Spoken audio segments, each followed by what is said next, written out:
সর্বরী মুখোপাধ্যায় তিনি যখন কেপিসি হাসপাতালের সামনে থেকে বলছেন তাণ্ডব চলবে শতরূপ, তারপরে একেবারে যাদবপুর বিশ্ববিদ্যালয়ে তাণ্ডব চললো, প্রশ্ন তো এখানেই, তাহলে পুলিশ কেন ব্যবস্থা নেবে না? দেখুন, আমি প্রথম কথা জিজ্ঞেস করছি, আপনারা যাদেরকে দেখালেন যাদবপুরের ছাত্ররা তারপর হচ্ছিল কি জিবি হচ্ছিল, তখন এবিভিপির ছাত্ররা ইত্যাদি করলো বলে আপনারা যাদেরকে দেখালেন তাদের মধ্যে কার মুখ থেকে ছাত্র মনে হলো বলুন তো, প্রথম কথা, বা বয়স দেখে কোনো কিছু দেখে?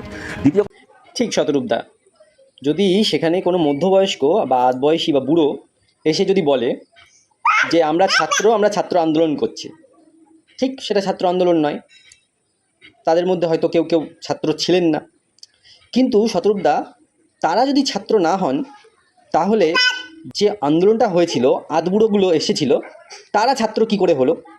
তাদের পুরুষটা কি করে ছাত্র আন্দোলন হয়ে উঠলো? এই চাটুকার মিডিয়া যারা দালালি করা এদের কাজ, এতদিন তৃণমূলের দালালি করেছে, যেই ভোট বাক্সে পরিবর্তন হয়েছে সঙ্গে সঙ্গে পাল্টি খেতে 2 মিনিট টাইম নেয়নি সুমন, আর আজকে আবারও তারা পাল্টি খেয়ে বামপন্থীদের হয়ে কথা বলছে।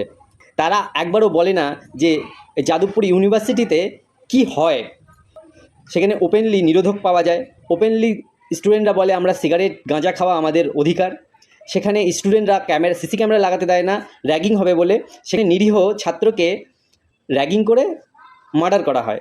আজকে ওয়েস্ট বেঙ্গলে এত বড় একটা পুলিশের র্যালি হয়ে গেল, পুলিশের পদপ্রার্থী যারা যেসব চাকরি পাওয়ার জন্য বসে রয়েছে তাদের র্যালি হয়ে গেল, সেটার একটা মিডিয়া কভারেজ পেল না, কিন্তু এই সিপিএমগুলো যারা দেশদ্রোহী এদের খবরগুলো কভারেজ করছে এবং সর্বক্ষণ 24 ঘন্টা চালিয়ে যাচ্ছে। এই পাল্টিবাজিরও সীমা থাকার দরকার, রাস্তায় না এদেরও ডিম খেতে হয়, কথাটা মনে রাখবেন।